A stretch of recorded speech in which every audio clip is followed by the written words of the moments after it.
네, 본격 현피 팟캐스트 권갑장의 정치 신세계 시작합니다. 오늘 너무너무 특별한 손님이 와주셨어요. 저희 김 반장님하고는 아주 각별한 사이인데요. 일명 견원지간 혹은 차단지간이라고 할 수 있는 동북아 정치경제연구소의 하승주 소장님 모셨습니다. 네, 안녕하십니까, 하승주입니다. 그리고 반장님 반갑습니다. 네, 뭐 자주 출연하는 김 반장입니다. 그리고요. 네, 반성 전문가 권순욱입니다.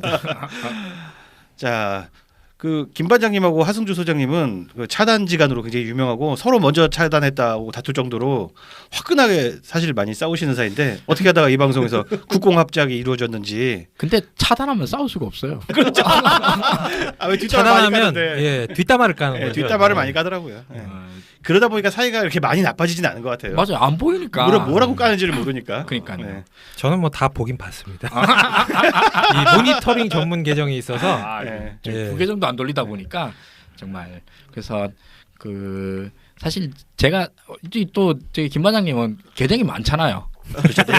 계정 부자. 한 4-5개 되는 것 같은데 네, 맞습니다. 그 중에 제가 한 2억 개는 제가 차단한 것 같고 또 2억 개는 다 차단하기는 어려워요. 그러니까 뭐가 뭔지 몰라가지고 나도 잘 몰라. 네, 저도 기억이 안 납니다. 네. 어떻게 이렇게 한번 방송 같이 출연하신 김에 네. 한번 뭐 차단 풀고 다시 사이좋은 사이로 돌아가실 생각은 없으신지. 그게 나이 들어서 그게 잘 안 돼요. 그렇죠. 그런 건 저 사춘기 때나 가는 거지. 맞아요. 둘 다 저 나이 40 먹어서 그리고 저 방송 같이 했다고 페북에서 차단 푸는 건 별로 쿨해 보이지 않는다고 생각해요. 맞아요. 나중에 또 싸우려고 그러면 그러니까 민망하잖아. 졸라 추하잖아요, 그럼. 그때 그러니까 뭐 아름답게 화해했다는데 또 지랄이네 이렇게 비난을 하면 이게 할 말이 없어요. 레전드를 하는 거야. 그냥 저 방송에선 쿨하게 이렇게 그러니까. 같이 하고 그러니까 페북에선 영원히 차단하고 다음 생에 저희가 다시 패친이 되도록 합시다. 아니 뭐 온라인에서 차단했다고 해서 오프라인에서 또 저기 인상 그리고 있으면 그것도 사람이 진짜 그건 쿨하지 못한 거죠. 추하잖아요.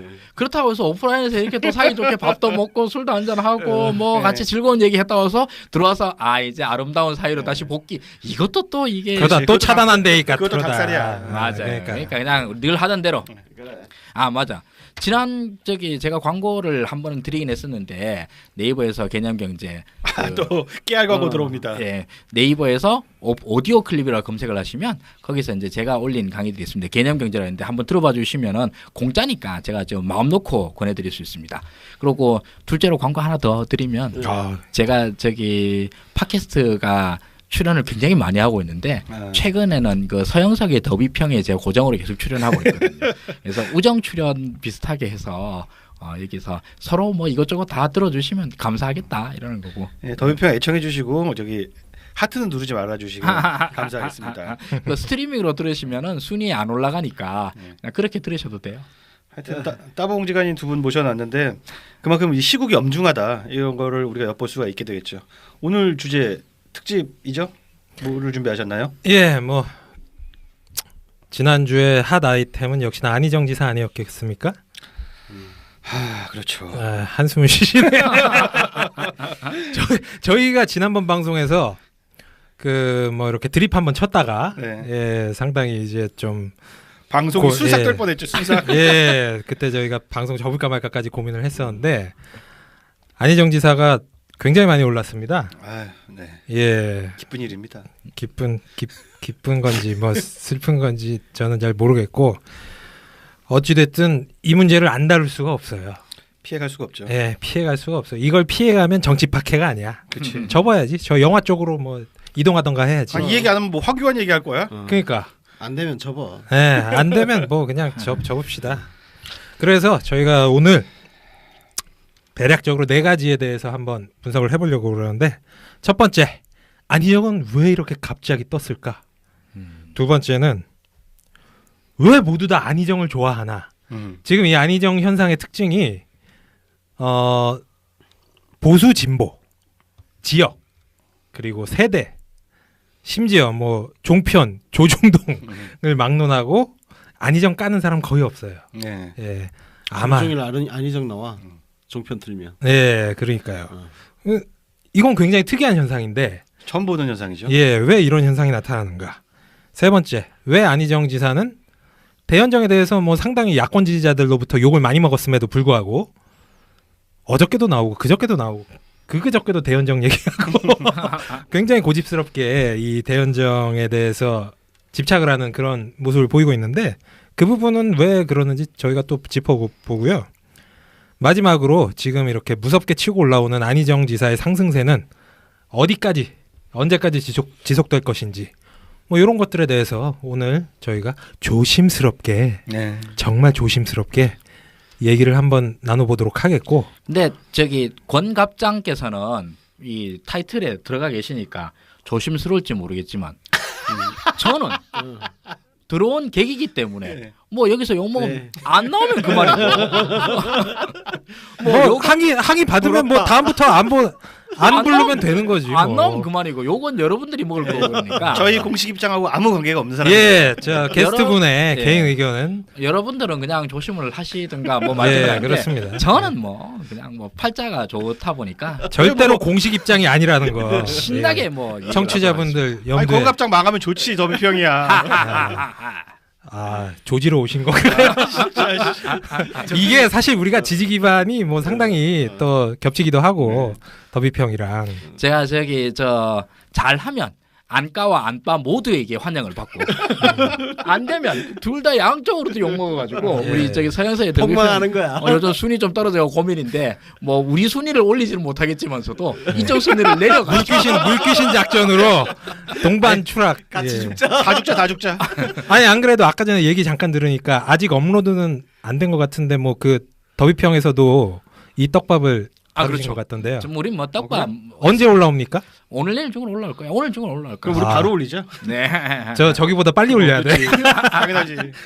바로 무편집 버전으로 올려야 되겠네. 이렇게 핫한 주제일수록 덥석 물어야 됩니다. 이제 페북 라이브로 바꿀까 지금?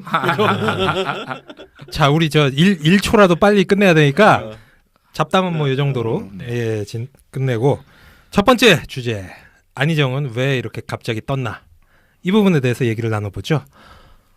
일단 저희 공식 입장과는 아무런 그 관계가 없는 우리 하승주 소장님은 어떻게 분석하십니까? 네, 뭐 안희정의 뜬 원인은 뭐 다들 분석을 하죠. 워낙 이게 이례적으로 뜨다 보니까 뭐 12%대 이런 데에서 18% 19%대까지 완전히 그냥 50% 이상 올라간 거지 않습니까? 이런 현상은 설명하기 힘들다. 그렇기 때문에 원인을 아무거나 다 대도 돼요.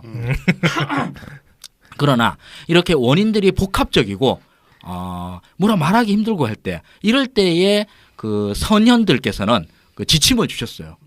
오카메 면도날 이런 그냥 한 방에 자를 수 있는 최직선 도로가 뭐냐? 단 하나의 요인을 골라봐라. 이렇게 얘기를 해야 될 것 같습니다. 저는 여기서 안희정이 왜 이렇게 떴냐? 오카메 면도날로 말씀을 드리면 아주 단순합니다. 인물이 훌륭해서 그렇습니다. 인물은 혹시 얼굴 말씀하시는 다 건가요? 전반적으로 다 정치인으로서의 역량 그 자체 인물도 그 중에 하나죠. 진짜 마스크도 엄청 중요하잖아요. 정치인으로서. 예. 그뭐 소위 잘생겼죠. 탈이라고 뭐 표현하기도 그러는데 그것도 그렇고 보기만 봐도 일단 호감도가 느껴지는 외모 당연히 플러스 요인이고 나와 있는 후보들 중에서 진짜 제일 젊음 이런 것도 당연히 플러스 요인이고 그러고 말하는 걸 들어보면은 그 식상한 말이 별로 없어요. 그렇죠. 예. 정말 저 사람은 자기 말을 하는구나 하는 느낌들이 팍 와요. 근데 지금 현재 나름대로 그런 말을 할 수 있는 사람은 이제 현재 이제 전국에서 대선 후보들 군 중에서 딱 2명 있어요. 문재인과 안희정 할 수 있는 역량이 되는 사람들. 인데 문재인은 사실 1등 몸조심하는 경향들이 좀 보여요. 그러나 안희정은 2등으로 치고 올라가야 되잖아요.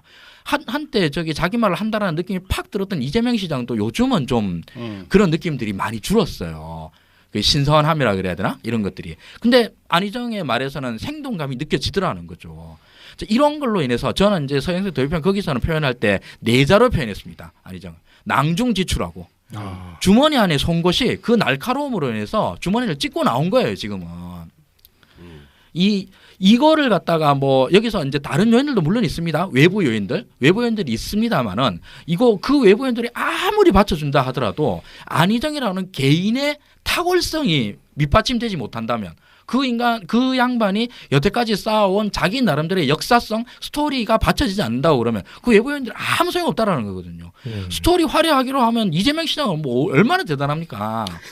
그렇잖아요. 진짜 어린 나이에 독학으로 해서 뭐 고생하고 뭐 공장 들어가고 등등등. 문재인 후보는 안 그렇습니까? 뭐 사시수석에 뭐 저기 특전사에 등등등등등 다 있습니다. 셋 다 뭐 지금 야권 후보들 다 스토리성 훌륭해요. 근데 여기서 그 스토리성을 갖다가 다 받아가지고 이렇게 치고 올라간 거는 일단은 제1 원인으로 낭중지추 인물이 좋다 워낙. 예, 개인의 탁월성입니다. 네.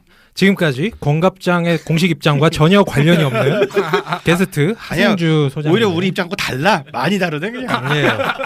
관련이 없는 거를 넘어서 예, 뭐 윤가피님은 어떻게 보시나요? 왜 이렇게 떴습니까? 뭐 결론부터 먼저 말씀드리면은 제3 후보가 민주당에 들어왔다. 어떤 케이스냐면은 제3 후보가 많이 뜨는 케이스들이 그 기존 양강 구도가 확실하지 않을 때 한쪽이 처질 때 제3 후보가 하나의 희망처럼 떠오르거든요. 그러니까 안철수 본 적 있죠. 우리 안풍 불었었고 정몽준 정풍 불었었습니다. 뭐 심지어 옛날에는 뭐 문국현도 있었고 그리고 뭐 박찬종도 있었고 항상 제3 후보가 있었단 말이죠. 그렇죠. 제3 후보가 나올 때가 됐는데 지금 보수 진영의 희망이 안 보이잖아요. 그러다 보니까 오죽 제3 후보가 없으면 민주당에 남는 짜투리의 힘으로 떴다. 근데 제3 후보인데 우리 당이네. 이런 전혀 우리 그 선거 역사가 볼 수 없었던 상황이 생긴 게 아닌가 이렇게 봅니다. 민주당으로 대동단결이네. 네, 그렇죠. 예. 와 정말 탁월한 해석이다. 아웃소싱이 그 인소싱이 된 거야. 정직원이 된 거야. 이런 상황으로 보시면 되겠습니다. 권수성님은 그러니까 나도 비슷한 건데 보통 그 삼지대가 그동안 계속 얘기 듣다가 반기문 아웃으로 끝나버린 상태인데 무당층 그러니까 안철수 현상 같은 그런 무당층이 지금 지지할 수 있는 후보가 없는 상태. 그리고 새누리당 같은 경우는 뭐 황교안 이런 뭐 대안을 지금 찾고 있는 상황이 있지만 바른정당 같은 경우는 후보들이 도대체가 안 뜬단 말이지. 유승민, 남경필 나오고 있지만 도저히 그 지지율로는 그 바른정당 지지자들도 안 된다는 걸 이미 상황 파악을 지금 이미 그렇게 한 것 같아요. 납득을 못하죠. 걔네들은. 그러면 우리랑 비슷한 우리가 지지해 줄 수 있는 후보가 누구냐? 그게 아니죠. 최대한 오른쪽에 있는 후보를 골랐다. 민주당에서. 그리고 또 특징 중에 하나가 아까 저기 권순홍님 말씀하시는 것 중에 하나로 지금 선거에서는 여론조사 추이에서 무당층의 비중이 많이 줄었어요, 진짜. 다른 여타 선거에 비해서 이전 대선에서도 무당층 꽤 있었거든요. 근데 지금은 물론 이제 정치 지형 자체가 굉장히 격화돼 있는 거이기도 한데 이게 원인을 할 수 있지만서도 1등이 지금 계속 압도적으로 문재인이 치고 나가잖아요. 그러면 무당층이 많이 생길 수 있는 여지가 있거든요. 네네, 1등은 싫어. 근데 뭐 내 표 어디 갈지는 모르겠어. 야당은 시원찮아. 그럼에도 불구하고 무당층이 매우 줄어들었다. 한 30% 되던 게 지금 15%에서 10% 사이로 확 줄어있더라고요. 그 예전에 무당층으로 갈 표들의 상당수가 사실은 안희정으로 와 있는 거죠, 진짜. 예. 이게 이제 카피님 말씀하시는 건 좀 비슷한 것 같아요. 그래서 나는 하나로 정리를 하면은 그동안 문재인 대세론이 있었잖아요. 그럼 문재인 대세론이면 거기에 맞설 후보가 누구냐? 그러니까 문재인 대 나머지 한 명. 그 자리를 지금 안희정이 차지하고 있다. 그 참 희한한 현상이죠. 반문 비문 네. 다 합쳐서 그 자리를 안희정이 지금 차지하고 있는 형국인 거죠. 네. 다들 뭐 다 제가 보기에 맞는 말씀 해주셨는데 뭐 제가 거기에다가 조금만 추가를 하자면 아까 전에 윤가피님께서 그 제3 후보가 더민주당에 들어왔다. 이런 분석 틀에 의거를 하자면 저는 이게 2012년에 불었던 안철수의 새정치 이 신드롬 이거를 제가 볼 때는 안희정 지사가 계승을 했다고 봅니다. 왜냐하면은 그때 그 안철수 현상과 새정치 신드롬의 핵심이 첫 번째는 여당 야당 뭐 민주당 새누리당 지겹게 싸우는 거 싫다 이거야. 예, 그 중도층 입장에서는 그랬는데 안희정 지사 같은 경우에는 상당히 어떤 민주당 후보로서 파격적인 행보를 하고 있는 거죠. 이게 예전에 그 안철수 후보가 뭐 싸우지 않는 정치 이런 거 말하던 거랑 굉장히 유사점이 있습니다. 예. 거기에 이제 두 번째로는 역시 제3지대 후보의 핵심은 새로운 인물이에요. 그렇죠. 기존 정치권에 최대한 없었던 후보. 그래서 박찬종, 뭐 정주영, 정몽준, 문국현 이런 사람들이 이제 떴던 거 아니겠습니까? 안철수 후보도 그렇고. 근데 지금 원래는 반기문 후보가 그 포지션을 차지를 했었어야 됐는데 낙마를 하면서 새로운 후보가 없는 거예요. 근데 찾아보니까 안희정 지사가 그동안 이제 충남에서 지사 생활만 열심히 하느라 중앙 정치에 거의 개입을 안 했거든요. 깨끗해. 예, 그래서 더민주당 소속이지만 굉장히 신선해 보인다. 여태까지 인지도가 낮았었던 게 오히려 지금 시점에서는 호재로 작용을 한 것이다. 뭐 저는 이렇게 예. 그동안 나왔던 얘기가 낮은 인지도 때문에 안 된다라는 말들이 많았는데 낮은 인지도가 역설적으로 지금 도움이 되는 상황이라고 볼 수 낮은 있겠네요. 인지도가 역설적으로 새로운 인물 그렇죠. 바뀌는 변화하는 그러니까 정치 몰라. 그런데 사실 새로운 인물인 거는 이재명도 마찬가지거든요. 네, 충남도지사보다 성남시장은 더 몰라요. 그렇죠. 더 모르는데 그거에 대한 제3후보의 이재명에 대한 지지도 사실 그런 걸로 해석할 수도 있었거든요. 근데 지금은 이재명 시장 지지율이 팍 떨어졌어. 그러니까 지금에서 회복 불가능 같아. 진짜 정말 이게 뭐 오래 걸렸으면 또 말도 안 해요. 한 달이나 됐나? 역동적이다. 한 달 만에 이렇게 순위가 완전히 바뀌었던 뜬 것도 한 달 만에 붕 뜨고 한 달 만에 뿡 내려가고. 그렇죠. 네. 뭐 그런 걸로 따지면 안철수 후보 거품도 상당히 빨리 꺼진 축에 뭐 볼 수 있습니다. 안철수는 정말로 오래 갔죠. 정말 오래 갔죠. 저는 아직까지도 7% 나온다는 게 믿기지가 않아요. 역시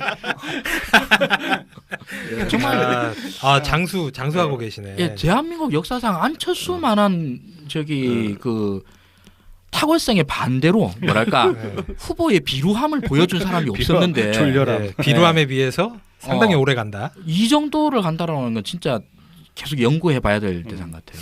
안경을 안 써서 그런 거 아닐까요? 뭐 그럼 뭐 대충 이 정도로 뭐 많은 얘기가 진행이 됐는데 가장 최근 여론조사 그리고 특히 굉장히 많은 사람들의 그 관심을 받은 여론조사가 갤럽 여론조사였어요. 네, 거기에서 보면 문재인 후보는 3% 정도 하락을 했죠. 네. 예, 그리고 안희정 지사는 거의 뭐 한 9에서 10% 정도 올라서 19%. 예. 여기에서 이제 주목할 부분은 거의 모든 연령, 모든 지역 그리고 각 정당 지지자들에게서 골고루 받아왔고 십시일반이야. 예. 골고루 받아왔고 사실 이거는 소위 말하는 문재인 지지자분들한테 있어서는 약간 충격일 수도 있는데 민주당 지지자 중에서 문재인 후보한테서 7%를 고스란히 뺏어서 안희정 지사가 7%를 얻어왔고 이재명 후보는 민주당 지지층에서 11% 똑같아요. 어쩜 그렇게 똑같아? 이재명은 하나도 안 줄었단 말이죠. 똑같아요. 11%에서 11% 예, 변화가 없고 콘크리트 지지층 11% 박스권이에요. 박스권. 예, 민주당 지지층 안에서. 근데 이제 문재인 후보, 안희정 후보는 7%를 뺏어왔어요. 그래서 저는 이 부분은 뭐 조금 우리가 예, 중요하게 볼 포인트가 있다. 예. 그 저기 제가 뭐 여론조사 숫자를 갖다 앞에 대놓고 얘기를 하는 건 아닙니다만은 일단 요 부분만 본다 하더라도 저는 또 안희정 지사를 엄청 칭찬해야 될 부분이라고 생각을 하는데 그 전체 총량으로 문재인은 3%밖에 안 빠졌다는 거죠.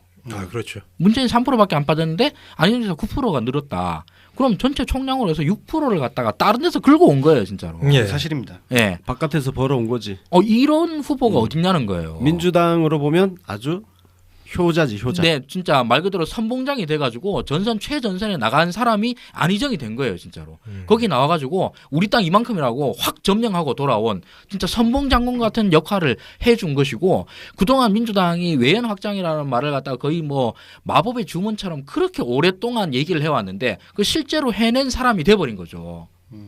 이거는 정말 이후의 경선 과정에서도 안희정에게 어마어마한 정치적 자산이 될 겁니다. 근데 그 지점에서 한 가지 우리가 앞으로 안 지사가 증명을 해야 될 부분이 있어요. 뭐가 있냐면은 민주당 지지율이 어느 정도는 올라줘야 돼. 바깥에서 벌어온 게 그냥 자기 개인만 벌어온 거냐, 당의 지지율도 같이 끌어올렸느냐는 앞으로 나오는 당 지지율 변화를 한번 좀 볼 그렇죠. 필요가 있어요. 네, 맞습니다. 거기에 기여한 바가 없다면은 사실 민주당이라는 정당 입장에서 보면 그렇게 아주 반가운 건 그렇게 볼 수도 아니죠. 있긴 네, 있어요. 네. 그 근데 네. 개인 지지가 당 지지로 금방 이렇게 바뀔 수는 없다고 생각하는데요. 네. 그 정당 일체감은 굉장히 오랜 세월을 걸쳐서 쌓이는 것이기 때문에 그 두 분 말씀 다 맞는 거예요. 어떻게 보면 이게 왜냐하면은 안희정 지사가 그동안 가장 강조했던 게 뭐냐면은 자기는 자기 인생을 처음 민주당에서 시작해서 한 번도 탈당하지 않고 이 민주당을 지켰다는 거를 자신의 프라이드로 네. 여기고 있단 말이에요. 네. 정당인으로 그리고 직업 정치인이라는 정당인이라는 직업 정치인에 대한 자부심을 이야기했기 때문에 그 부분은 안 지사가 앞으로 증명을 해야 할 숙제라고 생각해요. 아, 이 공갑장에 와가지고 제가 완전 저기 안희정 빠돌이 같은 소리 나가지고 그 저기 뭐 여기서는 정치적 지형 그냥 밝혀도 되죠. 그럼 네네. 상관없어요. 아 저는 저기 문재인 지지자입니다. 네. 문재인 지지자고 환영합니다. 안희정 지사에 대한 뭐 많은 호감이 있고 음. 자 다음에 주제 또 바뀌면 저 또 하다에 깔 테니까 깔 땐 까더라도 일단 지금은 이제 저기 그거 하는데 저는 안희정 지사가 아까 권수님 말씀하신 대로 정당인으로서의 자부심을 얘기해 주는 게 너무 고마워요. 진짜 고마워요. 이게 우리 사회가 정치에 대해서 해결해야 될 뭐 가장 중요한 과제 딱 하나만 골라라 그러면 저는 대한민국 사회의 정치 혐오를 갖다가 그 싸워 나가서 없애는 것이 제일 큰 과제라고 생각을 해요. 근데 그걸 하려고 그러면은 정당 생활을 한 사람이 자기 정당 생활을 자랑스러워하고 그걸 통해서 자기 정치적 자산을 쌓아 나가는 것이라고 생각을 하거든요. 예, 동의합니다. 예, 저는 그 점에서 진짜 안희정 지사가 정말 훌륭하다고 생각을 해요. 그러나 이거는 제가 저기 문재인 지지라서 까는 게 아니라 그냥 그 솔직하게 말해서 안희정 지사한테 대해서 느끼는 불만감 중에 하나입니다. 지금 저기 최근에 들어와서는 계속 그 설로 나오는데 안희정, 김종인 뭐 연대설 또 뭐 선대위원장설 등등등이 다 나와요. 그거 우리가 얘기한 거잖아.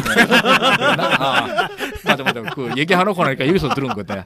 그리고 뭐 뉴스에서 그런 얘기 많이 나오고 예. 김종인도 뭐 비리비리 하면서 안희정 진짜 얘기하고 이러는 게 있어요. 근데 여기에 대해서 저는 현재 지금 정치인들 중에서 정당 정치의 최대적인 누구냐라고 얘기를 하면은 진짜 박근혜 같은 사람 빼고 이 동네에서는 진짜 딱 한 명 꼽으라 그러면 김종인을 꼽겠어요.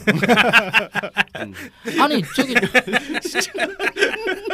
아 방송 재밌다. 이번 방송 재밌다. 동네 똥마려운 강아지처럼 온 동네 돌아다니면서 이거 하자 저거 하자 하면서 뭔 제3지대 제4지대 얘기 다 해놓고 여기 가서 손잡자 저기 가서 손잡자라고 하면서 정당 정치의 틀을 깨고 물을 흐리는 그런 가장 대표적인 일을 하고 있는 작자에 대해서 오면 온 대로 또 환하게 웃으면서 얘기하고 아니 저는 안희정 지사도 마찬가지로 죽기 살기로 싸우는 전쟁에 나온 사람이기 때문에 이 사람이 뭐 김종인이라는 사람이 자기 득표에 도움이 된다라고 생각을 해서 뭐 캠프 내에 뭐 영입을 하든 중책을 맡기든 할 수 있다고 보는 사람입니다. 그러나 자기가 정당인으로서의 자부심을 늘 얘기해왔고 정당 정치의 중요성을 계속 얘기해온 사람이라 그러면 이 정당 정치에 물을 흐리고 있는 작자들의 행동에 대해서 입장 표명은 있어야 된다고 보거든요.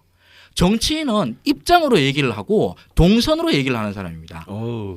근데 여기서 김종인이라고 하는 이런 작자의 매우 비정치적인 그러니까 정치 혐오적인 행태에 대해서 입장이 없어요. 정당 파괴적인 행태. 네, 정당 파괴적인 행태에 대해서 입장이 없어요. 근데 뭐 얘기 나온 김에 사실 말씀드리면은 안희정 지사 특징 중에 하나가 다 항상 정당 정치를 강조하지만 당에 큰 갈등이 있을 때는 항상 입장이 없습니다. 그 약간 일관성이 있어요. 내가 지금 그 얘기 하려고 그랬는데 사실 안희정 지사에 대한 내 개인적인 불만인데 민감한 문제에 다 피해가. 네. 민감한 문제를 정면으로 자기가 부딪혀서 욕을 먹거나 하는 그 포지션을 안 잡아. 근데 어이없게 대연정이라고 하는 주제로 요건 욕대로 다 먹고 계시던데. 네. 그게 여기 얘기가 굉장히 복잡해지는 거예요. 제가 뭐 대연정 얘기는 뭐 조금 있다가 저희가 더 깊게 하도록 하고 소재는 지금 아니죠. 지금 뭐 얘기를 하다 보니까 주제가 자연스럽게 이렇게 넘어왔는데 뭐 방금 전에 까셨지만 어쨌든 문재인 지지자를 자처하시는 분도 안희정 지사를 상당히 높이 평가를 하신다고 말씀을 하셨고 또 요즘에 보면 종편 틀잖아요. 뭐 안희정 칭찬, 예, 그냥 틀면 나옵니다. 예, 그래서 종편에서 칭찬해주고 있고 요즘에는 그런 얘기도 많이 들려오죠. 보수층, 뭐 부모님, 뭐 이런 분들이 어르신들이 우리 희정이 음. 아니면 뭐 안희정 찍으려고 민주당 경선 참여해야 되겠네. 네. 아까 전에 방금 전에 제가 본 뉴스에서는 바른정당 소속 모 국회의원의 보좌관이 안희정 그 후보 만들려고 더민주당 경선에 한번 제대로 결합을 해보겠다. 예, 뭐 이런 뉴스도 뜨고 있고요. 또 우리 그 아침 인사, 점심 인사, 저녁 인사를 문모닝 문애프터는 문이브닝으로 하시는 박지원 대표, 안희정 지사 또 이렇게 칭찬을 하셨죠. 문재인 바라기께서 또 남경필도 칭찬을 했고 새누리당에서도 안희정 지사를 까는 거를 뭐 거의 못 본 것 같습니다. 왜 이렇게 다들 좋아할까요? 그래서 난 문재인 반대편 반문 비문 그 맞설 후보로 안희정이 낙점된 거 아닌가. 그러니까 그 문재인 반대 진영이 어디냐면은 새누리당, 바른정당, 국민의당 그리고 무당층. 더민당 그러니까, 빼고 다네. 더민주당 빼고 전부지. 참 고약한데 이게 반문 연대의 수장으로 문재인과 가장 어떻게 보면 가깝다고 할 수 있는 그 안희정을 올린 거예요. 참 이런 딜레마가 정치적인 딜레마가 있을 수 있나. 이게 김연아가 피겨스케이팅에 독주를 하고 있어요. 이 독주에서 때문에 피겨스케이팅은 맨날 동계올림픽 하면 한국이 금메달을 가져가. 그래서 전 세계가 김연아의 대항마를 갖다 찾아. 근데 은메달 리스트로 또 한국 여자애가 나온 거예요. 그래서 그 은메달을 다 한국에서 네. 전 세계가 다 진짜 김연아의 독주를 막고 싶었는데 그 막을 사람도 또 김연아 여동생이 나온 거. 또 한국 사람이야. 또 한국 사람이야. 노무현의 친구를 막으려고 노무현의 적장자를 노무현의 장자를 갖다가 골 때리겠다 진짜 보수층 무슨 입장에서는. 일이지? 우리도 지금 혼란스럽잖아 이게. 그런데 역시 여기에서도 왜 이러느냐. 보수만 그런 게 아니죠. 다 그렇게 하는데 역시 여기서는 두 가지를 얘기를 들 수 있을 것 같습니다. 1. 왜 이러냐. 1. 낭중지 추라서 그렇습니다.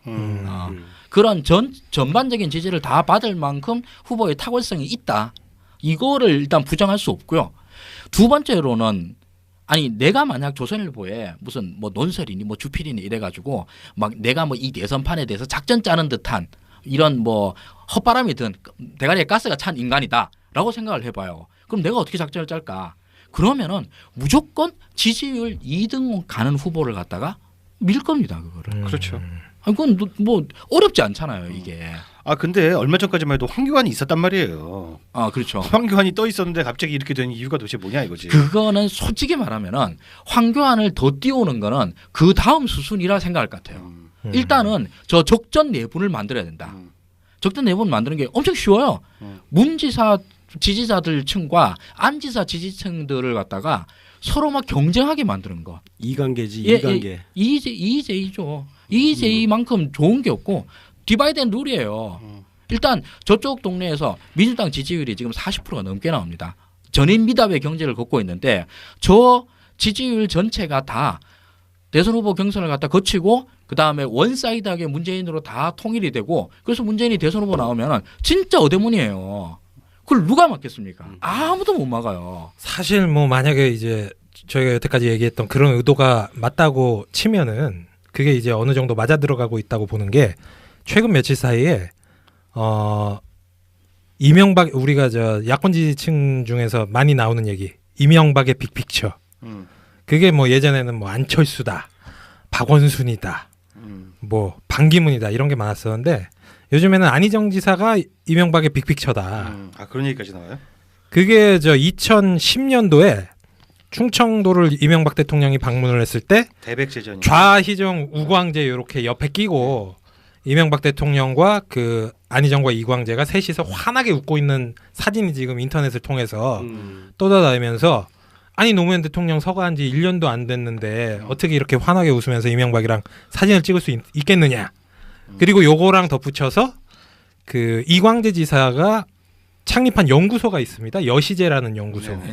근데 그 여시제라는 연구소에 뭐 어떤 수뇌부라고 해야 될지 거기에 뭐 남경필도 있고 나경원도 있고 뭐 이현재 장관이 있고 그런 것을 이제 묶어서 뭐 이게 뭐 어떤 사전에 어떤 보수층에 의해서 설계가 된 뭐 후보가 아니냐라는 일각의 어떤 음모론. 뭐 음모론이 있습니다. 이 부분에 대해서는 뭐 어떻게 그럴듯하게 보세요? 좀 들린 부분이 송민순이 또 거기 들어있더라고요. 아 이게 그래서 골 때려진 건데 그 음모론이 그럴듯하게 들리게 된 계기가 송민순이 이번에 회고록을 써가지고 문재인을 엿먹였다. 이런 식의 주장들이 나름 설득력 있게 공교롭네요. 퍼지는 분위기예요. 저는 뭐 그 음모론에 대해서 일고의 가치도 없다라고 생각하는 사람인데요. 예. 아 그거는 저기 이명박 똑똑하다론의 연장선에서 나온 이야기입니다. 그 이명박이 똑똑해야 가능한 얘기예요. 예. 그런데 우리가 아는 이명박은 안 똑똑해요. 음. 이명박이 한 일이 뭐냐 하면 자원 외교를 72전 72패한 인물입니다. 그리고 대한민국 21세기 들어와서 가장 중요한 그 외교 조약은 한미 FTA 조약이에요. 그 한미 FTA 조약을 갖다가 체결하면서 영어 번역을 동네 알바한테 맡겨가지고 영어 번역을 못한 애예요. 뭐 그런 유의 인간들인데. 근데 뭐 그 부분은 뭐 약간 이견의 여지가 있을 수 있는 게 자원외교 72전 72패를 했지만 이 양반은 그 자기 능력을 국익을 위해서 쓰는 게 아니라 지가 해먹는데. 그 과정에서 이제 지가 해먹는 거에 썼기 때문에 그런데 그 요번에 이명박 밑에 있던 애들을 총동원시켜가지고 반기문한테 가가지고 반망진창 사태를 만들었어요. 그거는 뭐 그것도 그렇죠. 무능한 또 한편에 또 그렇죠. 그리고 그 여시제 부분 아까 전에 남경필 그 나경원 이런 이야기 나오는데 송민수 나오는데 이 사람들은 거기 멤버들이 아니에요. 예, 그 부분을 좀 아셔야 되는데 사진 한 장 찍었다고 거기 멤버가 되는 게 아니고 그때 그 사진을 보니까 여시제에서 미디어 데이를 했어요. 예. 네네. 예, 저도 기억이 나는데 작년에 했단 말이에요. 미디어 데이 할 때 손님으로 온 거예요. 손님으로 와서 그냥 단체 기념 사진 찍은 거야. 그러니까 여시제 멤버들은 일단 그 사람들이 아니라는 거. 예. 그리고 뭐 여시제라고 하는 게 뭐 사실 한국의 브루킹스를 갖다 지향한다? 예. 뭐 이렇게 주요한 싱크탱크가 되겠다라고 하는 건데 거기에 뭐 정치인들 이거 와가지고 악수하고 사진 찍고 하는 게 뭐 그리 큰 의미가 있겠습니까? 예. 그럼 아무튼 이명박 만능론에 대해서는 전 좀 사실 매우 부정적입니다. 요번에 제일 대표적인 게 반기문이 있지 않습니까? 네. 사람을 그렇죠. 망가뜨려도 그렇게 망가뜨릴 수가 있나? 물론 뭐 이제 음모론을 주장하시는 분들은 반기문마저 어떤 뭐 페이크였고 그것도 빅픽처의 하나로. 빅픽처가 계속 나오는 거죠. 야, 근데 진짜 그 빅픽처를 한다 그러면 그 사람들이 너무 잔인하지. 아니, 그 늙은 영감을 갖다 데리고 와가지고 그렇게 조리돌림을 시키고. 그러게요. 뺑뺑이 그렇게 만들고. 뺑뺑이 돌리고 난 다음에 턱받이 시키고. 그렇게 망신 주고. 예, 망신 주고 국회에 대한 인사하게 만들고. 사탄이네 사탄 거의. 그러니까 진짜 그런 사람이 있다고 그러면 일단 도덕적으로 일단 지탄을 받아야 될 것 같아요. 여시제 그 음모론은요 진짜 일고의 가치도 없습니다. 여시제는 그냥 그 조창걸 한샘 명예회장이 사제 털어가지고 그걸로 그 브루킹스 연구소 이건 미국에 두 개의 큰 연구소가 있죠. 보수파 쪽에 헤리티지 재단이 있고 진보 쪽에 브루킹스 연구소가 있어요. 근데 이제 우리나라에 제대로 된 연구소가 없다고 이광재 지사가 제안을 해가지고 그 거액을 내놨죠. 3천억인가 내놓고 그래서 아시아의 브루킹스 연구소를 만들겠다. 그래서 연구소가 무슨 정치 세력을 합니까? 그거는 말이 안 돼요. 예. 4,400억 아닙니까? 4,400억 같아. 그건 누가 그 자기 정치 세력들 그 정치하라고 돈 내는 사람이 어디 있어? 물론 낼 수도 있겠지만 무슨 부귀영화를 누리겠다고. 그리고 뭐 사실 이광재 지사는 그 노무현 대통령 밑에 그 좌희정 우광재 생활할 때도 좀 기본적으로 실용적인 그런 성향이 있었던 분이었고, 예. 그리고 이 두 사람이 뭐 과거에 금강팀이었다고 해서 그 이후에 이광재 지사는 국회의원도 되고 강원도 지사도 되고 그러면서 그때부터 이제 각자 갈 길 간 거예요. 안희정 이광재가 각자 갈 길을 가다가 요번 대선 때는 이제 당연히 이광재가 도와줘야죠. 그 자기 목까지 이제 뭐 뒤집어 써가지고 감옥 가다시피 한 동지인데. 그리고 이광재 지사는 지금 자격 정지야. 정치를 못해. 예. 그렇기 때문에 이광재 지사 자체를 이제 뭐 안희정 지사와 동일시하는 뭐 그런 거는 좀 과잉 반응이다. 그렇게 생각을 하고 그 사진 부분은 이명박 대통령이랑 저도 솔직히 보고서 좋지는 않았습니다. 기분이. 예. 근데 그거는 정서적인 문제고요. 그거 보고 기분 좋을 사람은 없죠. 예. 나도 기분 안 좋지. 좀 너무 활짝 웃긴 했어 솔직히. 네, 좀 적당히 이렇게 좀 예, 입꼬리만 올릴 수도 있었는데 백원우 의원이 매치가 되지. 네, 백원 의원은 이제 살인자라고 그랬었고. 근데 이명박이 실제로 그 안희정하고 이광재를 아끼고 적장이지만 부려했달까 그런 부분은 분명히 있습니다.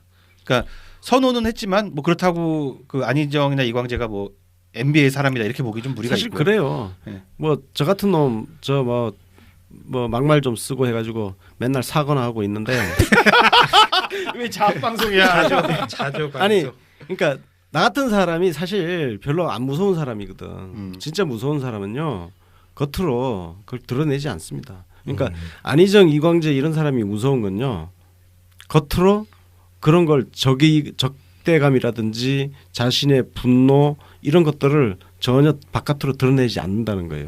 사실 그런 사람들이 무서운 사람들이죠. 맞습니다. 예. 그래서 이명박이 이제 무서웠던 거고 예. 그 당시 그 사진 찍을 때 일화를 보면 예. 이명박 대통령이 먼저 되게 친근하게 안희정 이광재 지사한테 접근을 해서 그런 식으로 먼저 분위기를 띄워놓고 그런 어떤 모습을 연출을 한 거예요. 그래 맞아요. 예. 아니 그렇게 하는데 거기에 웃는 얼굴에 침을 뱉을 수 없잖아. 못 뱉는 거죠. 예. 그리고 뭐 어쨌든 정치인으로서 뭐 그럴 수도 있는데 그거를 이제 어떤 뭐 이명박의 빅픽처까지 얘기를 하는 건 뭐 저희가 볼 땐 좀 음모론에 가깝다. 그렇게 빅픽처 같으면 이명박 밑에 있던 놈들을 키우지 왜 빙빙 돌아와가지고 분산 투자. 분산 투자. 분산 그 포트폴리오 재벌들은 투자. 분산 투자를 할 수 있습니다. 내 계란은 새끼도 한 키우고, 바구니에 담지 않는다. 그렇죠. 남의 적시되는 사람도 키우고 예. 저기 반기문도 키워보고. 뻐꾸기인가? 분산 투자를 하더라도 자기가 죽인 대통령의 가신을 그러니까 하다가 이제 투자할 데가 없으니까. 지 밑에 있는 애들은 오죽 답답했으면. 아니 뭐 나중에 정치 보복 안 당하려고 그렇죠. 미리 약 걸 수도 약쳐 있지. 놓은 거. 근데 사실 이명박이 그런 흔적이 보이는 건 사실이야. 여기저기 사람 키우고 후임 보장하려고 그런 부분도 사실은 사실이다. 아니, 이명박이라고 그 두려움이 없겠어? 그러니까 예를 들어서 설리면 끝없지. 지금 뭐 안희정이든 문재인이든 특히 문재인 같은 경우 되면 거기에 대한 두려움이 분명히 있을 거라고. 그 우리도 마찬가지지 않습니까? 우리 정권 교체되고 난 다음에는 진짜 다들 보고 있는 게 저기 이명박 그 감옥에 보내는 거를 그렇죠. 다들 기대하고 있는데 네. 그걸 생각 안 하겠습니까? 그럼요. 네. 근데 그걸 이명박이 우리한테 약을 쳐가지고 막을 수 있다라고 생각을 하는 거는 진짜 이명박 똑똑하다론의 최극단에 있는 게 아닌가. 정리하면은 그 이명박도 열심히 노력한다. 노력하는데 마음대로 되지는 않는다. 이 정도로 요약할 수 있을 것 같아요. 네, 그렇죠. 예, 근데 지금 중요한 얘기가 하나 나왔는데 그 우리의 정권 교체 수건 중에 하나는 이명박 감옥 보내기, 그렇죠. 또는 이명박 처형, 네. 뭐 이런 거 아니겠습니까? 그게 네 글자로 적폐청산이야. 그렇죠. 그렇지. 네. 근데 최근에 그 어떤 안희정 지사의 행보나 발언들을 보면 마치 이제 그 어떤 적폐청산보다 새누리당과의 화합 또는 보수 세력과의 타협과 통합 이런 거를 더 우선시하는 모습이 보였기 때문에 최근에 야권 지지층들한테 많이 비판을 받은 것이고요. 네. 실제로 문재인 후보와 그 문제에 대해서 이제 이견이 나누는 모습을 보이기도 했습니다. 문재인 대표는 분명하게 얘기를 했죠.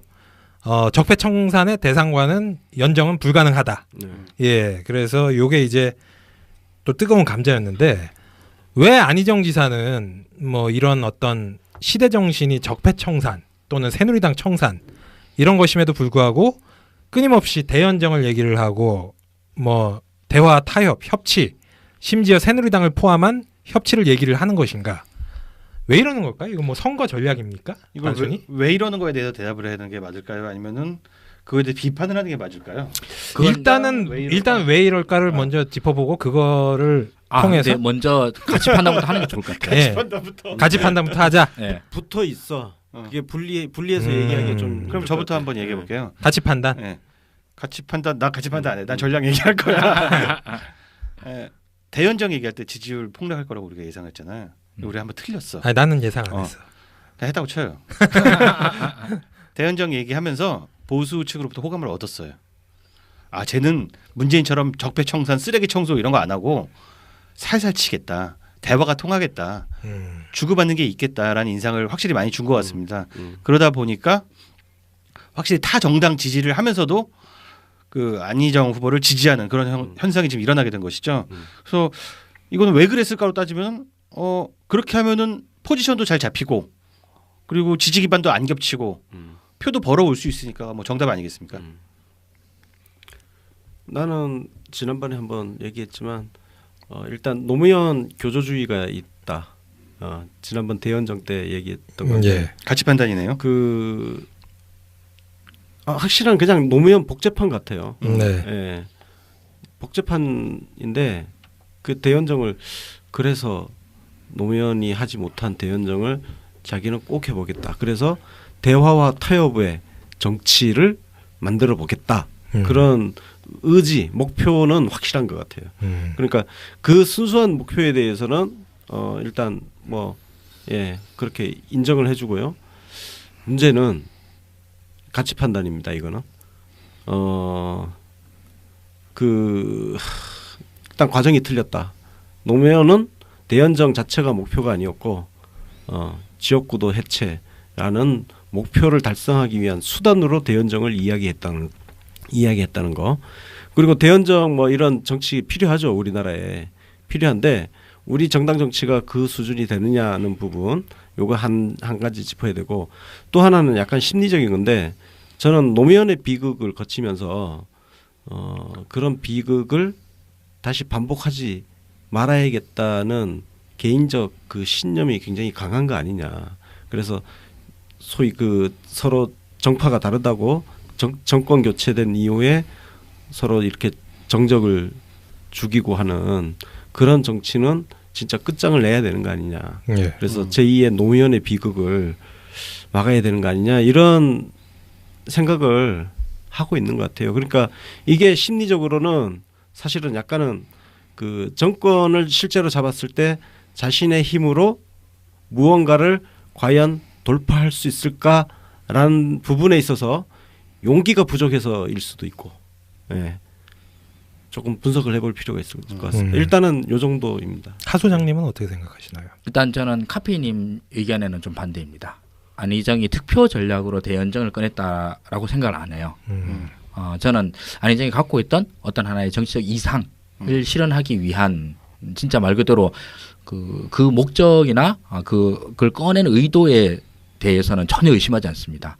이 사람 안희정은 그렇게 정치를 한 사람이라고는 생각 안 해요. 득표를 위해서 이런 걸 꺼냈다. 나도 그래. 예, 여기까지는 충분히 이제 안희정에 대해서 동의할 수 있습니다. 그리고 선거 국면에서 제가 오랫동안 생각해 왔던 것들을 갖다가 솔직하게 얘기하고 다 던져놔놓고 그에 대한 심판을 받는다라는 점에 대해서는 일단 저는 오케이라고 생각을 하고요. 그러나 제 입장에서는 이제 한 지지자의 입장에서 그리고 또 제가 문재인 지지자라고 그랬었는데 그렇다고 해서 안희정을 까겠습니까?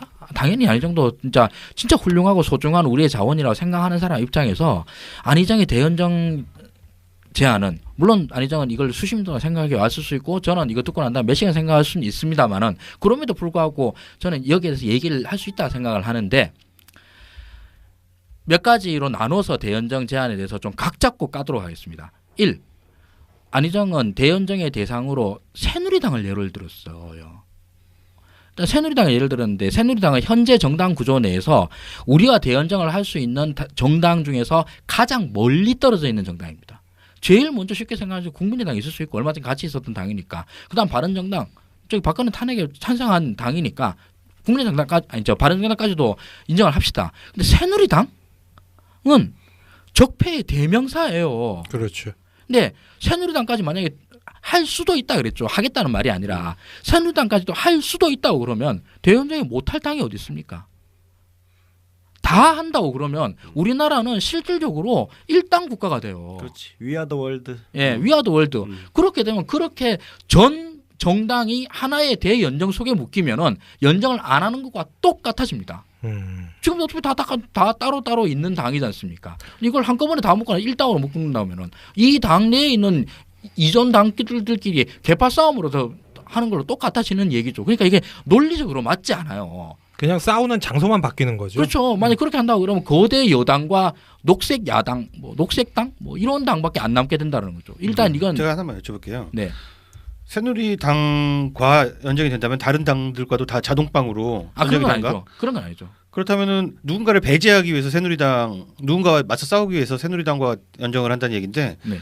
그럼 그런 경우에 어떤 경우일 수가 있을 수가 있죠? 예를 들어서 뭐 국민의당을 배제하기 위해서 새누리당과 연정한다. 근데 그거는 이제 어떤 물론 경우가 있을지. 뭐 저는 저기 안희정 지사가 뭐 말 그대로 예를 든 거인데이라고 생각을 합니다. 예를 들어 생각을 하는데 뭐 논리적으로 생각을 하면 그렇지 않습니까? 지금 현재 대연정에서 가장 안 될 정당을 대표적인 예로 들었으니까 그럼 우리도 논리적으로 생각을 해봤을 때 그 나머지 당들도 다 연정의 가능성들에 열려 있다라고 해석할 수밖에 없잖아요. 그렇죠. 네. 예. 그러니까 일단 이게 말이 안 된다. 네. 둘째로는 이게 선거 국면에서 대연정을 꺼내는 것 자체에 대해서 매우 큰 불만입니다. 네. 연정이라고 하는 건 그 연합 정부를 꾸린다는 말이지 않습니까? 연합 정부를 꾸린다는 말은 그러니까 자신의 행정부 내에 타 당의 강요들을 받아들이겠다는 말이거든요. 그렇죠. 그 말은 달리 말하면은 그 권력을 분점하겠다라는 말입니다. 지금 현재 all or nothing 대통령제 선거에서 우리에게 권력을 주십시오라고 죽기 살기로 싸우고 있는 선거 국면에서 우리가 이기고 나면 저쪽 당한테 권력을 나누겠습니다라고 얘기를 하면은 대선의 의미가 없어지죠. 그렇죠. 이게 뭐 장난 이런 생각밖에 안 드는 거죠. 아니 왜 저기 지금 현재 그러면 네가 목숨 걸고 싸우는 거 아니냐? 쟤네들한테 권력 나눠주려고 지금 네가 여기서 선거하자는 거냐? 라는 반문이 들 수밖에 없지 않습니까? 이게. 그나마 뭐 노무현 대통령은 임기 뭐 한 2년 반 정도 하고 나서 여대야소가 여소야대로 바뀌고 나서 그렇죠. 그거를 제안을 하다 안 하신 되니까 거죠. 한 건데. 네, 그게 그 다음 세 번째 제가 저기 비판점으로 또 넘어갑니다. 그 논리에서요. 노무현 대통령의 대연정과 자꾸 연관을 시키는데 노무현 대통령의 대연정은 안희정 지사의 협치와 같은 추상적인 목적이 아니었어요. 그렇죠. 아주 뚜렷하고 구체적인 목표가 있었습니다. 그때 뭐였습니까? 일단은 새누리당 이 개새끼들 진짜 졸라 그건 진짜 무책임하게 아무나 다 반대하고 그러는데 니들도 여기 들어와서 그때 한나라당이었죠. 니들도 여기 들어와서 책임이라는 거 한번 느껴봐라 이 개새끼들아. 이게 있었었고요. 예, 그런 뉘앙스가 있었어요. 예. 너건 맨날 그렇게 얘기를 하는데 너것도 강요해가지고 니들이 한번 해봐. 해봐라. 이것도 있었고 이걸 함으로 인해서 선거 구도를 바꿔보자. 이거 이래가지고 계속 그 지역구도 선거가 계속 지속이 되는데 이거 안 되지 않느냐. 권력을 줄 테니 이걸 바꾸자라고 하는 뚜렷한 구체적인 정치적 정책적 목적이 있었습니다. 근데 안희정 지사의 목적은 협치래요. 자, 이 협치라고 하는 목적을 위해서 대연정을 할 수는 있습니다. 그런데 협치라고 하는 건 여당 야당이 말 그대로 타협과 이거 뭐를 통해서 협의를 통해서 정치를 갖다 이끌어 나가겠다라고 하는 것이지 않습니까? 근데 타협과 이걸 협의를 통해서 하는 방법은 수도 없이 많아요. 그렇죠. 사안별 정책연대, 뭐 저기 위원회 설립, 뭐 여야 간 뭐 공동협의체 구성 등등등등등 별의별 수단이 다 있습니다. 무수히 많은 정책적 수단들 가운데 연정은 끝에서 두 번째예요. 맨 끝에 있는 게 합당이고 합당 바로 밑에 연정이 있는 겁니다. 그러니까 여기서 협치를 위한 그 수많은 수단들 중에서 왜 최고 수단을 갖다가 맨 먼저 꺼내냐는 거예요. 앞으로 협치 잘하면 되잖아요. 여러 가지 수단을 통해서. 근데 기껏 꺼내는 수단이 최고 수단을 갖다가 덜컥 꺼내는 거예요. 이러니까 저는 안희정의 대연정론에 대해서 매우 비판적입니다. 네. 권수영님 뭐 이게 그 안희정 지사가 지금 먹히는 이유로 좀 돌아가 봐야 되는 건데 지금 맥락이 연결돼서 나는 이렇게 분석을 해봤어요. 집권 후에 여소야대 국면이잖아. 그러면 정권 교체 후에 각종 개혁을 제대로 할 수 있을까라는 이런 두려움. 난 두려움이 내재되어 있다고 봐요. 그러니까 기본적으로 한편으로는 용기 부족일 수도 있다. 네. 근데 이 부분은 문재인 대표는 명확하게 했죠. 적폐 청산 세력과 이에 맞서는 세력으로 재편될 것이다. 네. 그러니까 현재 여소야대 국면 그게 중요한 게 아니라 민심이 적폐 청산 세력과 맞서는 세력으로 분리해 줄 것이다. 이런 이야기를 했거든요. 그러니까 문재인 대표는 민심에 올라타서 가겠다는 거고 안희정 지사는 사실 현재의 정당 구도 속에서 뭔가를 해보겠다는 거거든. 예. 그러니까 시대 정신을 그래서 자꾸 지금 비껴가는 이야기를 하고 있는 거예요. 전체적인 지금 여론조사 결과를 보면 탄핵 80%가 꾸준히 그죠? 지속되고 있는 게 이게 적폐청산이라는 이 시대의 구호가 나는 다수라고 보고 있거든요. 예. 그러면 자 이게 민주당 쪽 입장에서는 두려움, 용기 부족일 수 있는데 이런 사람들한테 좀 먹힌다. 근데 저 반대쪽에서 보면 안전한 거야. 정권 교체가 되더라도 걱정할 필요가 별로 없는 거지. 그래서 이렇게 저렇게 지금 먹히고 있는 걸로 봐요. 그 말은 저쪽 동네 사람들은 안희정이 말을 바꾸지 않을 거다라는 데는 신뢰가 있는 거예요.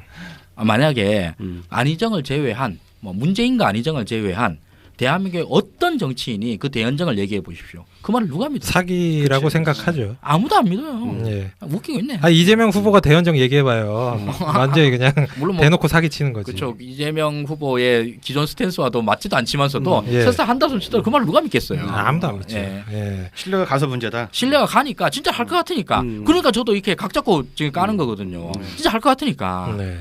그래서 제가 볼 때 이 부분에서 굉장히 중요한 이번 대선에서의 어떤 포인트, 시대 정신의 포인트가 갈렸다고 보는데 저는 문재인 후보는 난관을 뚫고 어떻게든 명분을 쌓아서 정면 돌파하겠다는 의지를 보인 것이고 그렇죠. 안희정 지사는 결국 우회를 하겠다는 걸로 보여집니다. 네네. 예, 저는 이 부분이 굉장히 큰 부분이라고 생각하고 이 두 어떤 그 입장 차이 중에 어느 것이 이번 대선의 시대 정신과 맞는지 그리고 어떤 것이 우리 국민들의 뭐 집단 의지라고 해야 될지 그런 것과 맞는지는 저희가 뭐 앞으로 더 이제 한번 다뤄보도록 하고요. 다음 방송에서 길게 좀 얘기를 했는데 저희 광고 잠깐 듣고 그 마지막으로 안희정 지사의 이 초상승세 어디까지 언제까지 지속이 될 것인지 더민주당 경선 어떤 양상으로 치러질 것인지 마지막으로 얘기를 하도록 하겠습니다. 네, 안희정 지사의 상승세 어디까지 지속될 것인지 이 부분에 대해서 저희가 마지막으로 얘기를 해보고 뭐 방송을 끝내도록 하죠. 지금 뭐 어떤 분들은 안희정이 뭐 오를 만큼 올랐다. 이제 뭐 슬슬 꺾일 것이다. 사실 이재명 후보 같은 경우에도 처음에 상승세가 굉장히 무섭다가 지금 안희정 지사의 요 정도 포인트에서 꺾이기 시작했었습니다. 네, 그랬죠. 약 한 15에서 18%까지 올랐다가 급격히 꺾였던 적이 있죠. 근데 과연 안희정 지사는 이재명 후보보다 더 높이 올라갈 것인가? 뭐 이런 게 관건입니다. 어떻게들 보십니까? 어렵다. 저는 일단 별로 긍정적으로 보지 않아요. 네. 제가 더 눈여겨보는 포인트는 민주당 지지층의 지지율이 어떻게 움직이는지를 좀 앞으로 봐야 될 것 같은데 민주당 지지층에서 과연 움직여줄까? 이 부분에 대해서 굉장히 회의적이에요. 조금 전에 우리가 이야기했던 그런 포인트들 때문에 지금 민주당 지지자들은 당연히 적폐청산을 시대 정신으로 보지 않나요? 정권 교체? 그죠? 정권 교체. 예, 거기에 담겨 있잖아요. 네. 그럼 민주당 지지층에서 움직이지 않으면 나머지 뭐 바깥에서 과연 얼마나 움직일까? 움직일 수 있겠죠. 움직이겠지만 과연 문재인 대세론을 위협할 정도가 될까? 그거는 예를 들어서 대세론을 위협하려면 문재인 대표의 지지율을 뺏어와야 돼요. 뺏어와서 격차를 계속 좁혀가야 대세론이 흔들리는 건데 과연 안희정 지지율이 문재인 지지율을 뺏어오는 상승세를 가져갈 수 있을까? 이 부분에 대해서 저는 별로 긍정적으로 보지 않습니다. 이 의견에 혹시 뭐 반대되는 의견 저는 좀 반대입니다. 예, 그럼 말씀하시죠. 뭐 역시 계속 똑같은 말로 밀고 있는데 낭중지추론입니다. 이게 뭐 참 뭐 한 후보를 갖다가 뭐 제 개인적으로 어떻게 평가하느냐에 따른 문제이긴 한데 저는 그 후보의 탁월성으로 봤을 때 이재명 후보보다 안희정 후보의 탁월성이 더 훌륭하다고 보거든요. 그리고 이재명 후보가 가지지 못했던 것들을 지금 안희정 후보가 지금 가졌어요. 왜냐하면 외연 확대. 이재명 후보는 그때 당시에 민주당 지지자들 층에서 주로 이제 일광적인 지지를 끌어냈던 건데 안희정 후보는 그보다 훨씬 더 넓은 데서 끌어와요. 그리고 물론 민주당 지지자들 층에서 저처럼 이렇게 대연정론에 대해서 굉장히 불만을 느끼는 세력도 있습니다만은 또 한편으로 봐서는 민주당이 그동안 해내지 못했던 외연 확장을 갖다 이렇게 해내고 이렇게 하면은 당연히 우리 정권 교체를 갖다 더 확실하게 할 수 있다라는 데에 대한 믿음을 가지는 분들도 충분히 있을 것 같아요. 그래서 저는 뭐 이게 사실 워낙 어려운 문제라 가지고 미래 예측 또는 거의 예언에 가까운 영역이라서 동전 던지기나 마찬가지인데 저는 이미 과거 이재명 시장의 최고 지지율은 안희정이 넘었다. 네. 그리고 그 이상으로 훨씬 더 갈 수는 있다. 그러나 역시 저기 마찬가지로 요번 대선의 최고 그거는 정권 교체. 그리고 정권 교체를 하는 게 너무 강렬하기 때문에 이 정권 교체를 위해서 가장 안전한 선택을 하겠다. 막판에 이게 판이 흔들리는 거를 그렇게 원하지 않는다라고 하는 지지층들이 좀 더 많을 것 같아요. 그래서 안희정이 과연 문재인을 갖다 추월할 것인가 여기서는 좀 부정적입니다. 더 오르긴 하겠지만 문재인 후보를 추월을 하기까지는 못할 것이다. 네, 대신 이렇게 둘이서 치고받고 문안 대결이 문재인 안철수가 아니라 문희정 안희정 대결이 됐지 않습니까? 네. 이거를 통해서 여태까지 그 선거 전에 경선 이 대선 국면 전에 그 한겨레나 경향 등등에서 이 개소리 하던 새끼들 있지 않습니까? 역동성을 위해 공정성을 예. 포기하라라고 하는 인간들. 네. 지금 최고로 공정한 환경 내에서 최고로 역동적인 환경이 이루어졌어요. 그러게요. 진짜 그 인간들은 제 이름 다 까먹었는데 아무튼 이름 나중에 찾아가지고 맨날 실명으로 깔 거예요. 뭐 공정 안 해야지 역동적이라며 개새끼들아. 최고로 공정한 가운데 각 후보들의 탁월성들과 지지자들의 열정들이 모여가지고 최고의 역동성들이 만들어지고 있는 상황이 지금이거든요. 네. 저는 민주당 지지자의 한 사람으로서 전국인체를 열망하는 사람의 한 사람으로서 지금 이 순간을 카르페 디엠 하겠어요. 순간을 즐기겠어요 지금은. 예. 윤가피님은 어떻게 생각하십니까? 뭐 단순히 뭐 이게 뭐 자연 과학도 아니고 뭐 날씨 예측하는 것도 아니라서 어떻게 될지 말하는 건 상당히 부적절합니다만 어떤 변수가 주어졌을 때 어떤 변화가 일어날 것이다. 이 정도는 얘기할 수 있을 것 같아요. 지금부터는 그냥 어떻게 보면 데이팅 파트너 뽑듯이 뭐 얼굴로도 뽑고 뭐 유세하는 장면으로도 뽑고 방송에서 하는 그런 애티튜드를 보고도 이제 지지율이 움직이긴 했는데요. 결국은 메시지 대 메시지가 붙어야 됩니다. 지금 문재인의 메시지는 일관되게 적폐청산입니다. 새로운 시대를 여는 것입니다. 근데 지금 어저께 나온 뉴스를 보니까 이런 뉴스가 나와요. 이게 좀 심각한 뉴스인데 그건 뭐 대연정은 아무것도 아니야. 본인은 대통령이 되면은 외치에 전념하고 또 한 가지가 야당 일당에게 총리 자리를 주겠다. 이런 얘기를 했단 말입니다. 야당 일당에게? 예. 그렇다면 무슨 말이냐? 우리는 안희정 좋아서 안희정 대통령 만들었는데 주로 이제 외교 순방 다닐 때나 볼 수 있고 실제로는 한번 생각해 보세요. 새누리당에서 이정현이 복당했어. 근데 이정현이 총리로 지명됐어. 그러면 실질적으로 대통령이 이정현이 되는 거예요. 이 대선 왜 이렇게 열심히 해야 되지? 라는 회의감이 들 수 있다는 겁니다. 이렇게 메시지가 그 대통합이냐 적폐청산이냐로 가게 돼서 첨예하게 부딪힌다면 사람들이 좀 깨닫고 다시 한번 흔들리는 모멘텀이 오지 않을까라는 게 제 생각입니다. 결국 이거 논의 뜨겁게 하고 가야 되는 부분이거든요. 네. 저희가 사실 다음 주에 준비하고 있죠. 이번 주는 뭐 사실 좀 아껴놓고 있는 측면이 있는 거고 그 안희정 지사가 방금 전에 얘기한 거는 대연정을 넘어서 그냥 선거 결과에 상관없이 좌우 동거 정부를 만들겠다는 뭐 그런 구상이네요. 그렇죠. 이게 뭐 적폐청산 다 된 이후에 그런 걸 하겠다면 괜찮죠. 뭐 그것도 그게 뭐 일종의 나라니까. 그 프랑스에서 네. 그 뭐 보수당이 대통령하고 제가 프랑스는 안 가봐서 잘 모르겠어요. 예. 근데 이게 그냥 딴 게 아니라 내각제예요. 내각제 하겠다는 뭐 거의 그런 거죠. 이원 집정부제. 내각제를 하겠다는 말인데 예. 그 뭐 이것도 대통령 권한 범위 내에 있는 그러니까 이게 헌법 위반 사항까지는 아닌 거거든요. 그렇죠. 한국 헌법 위반 아니에요. 예. 인사권이죠, 인사권인데 뭐 자기가 인사권을 갖다가 거기 온데 어쨌든 형식적인 임명 절차는 자기 손으로 사인하는 거니까 추천을 그걸 받아서 하겠다 그러니까 그럼에도 불구하고 실질적인 내각제를 하겠다라는 건데 이 대통령제 선거를 거치고 내각제적 정부 운영을 하겠다라고 하는 것은 일단 좀 안 맞고요. 네. 안 맞고 이거는 그 민주적 정당성의 원리에 반하는 부분이 있습니다. 헌법 명문의 규정에 반하는 건 아니다 하더라도 이게 헌법적인 위헌 소지들이 정치적 위헌 소지들이 있습니다. 위헌은 아니지만 위헌처럼 느껴지는 그런 거. 그러니까 이건 민주적 정당성 원리에 위배되는 면이 있습니다. 그렇지. 국민이 선출하지 않은 권력이 내치를 담당하게 되는. 그러니까요. 개헌 투표를 거치지도 않고. 예, 우리 대통령으로 뽑은 사람인데 그 뽑은 사람이 자의로 그 대통령제의 행정부 권한을 갖다가 구성하라고 줬는데 그 행정부 권한을 저기 다른 데도 넘겼다라는 말이니까 민주적 정당성의 원리에 좀 반하는 면들이 있습니다.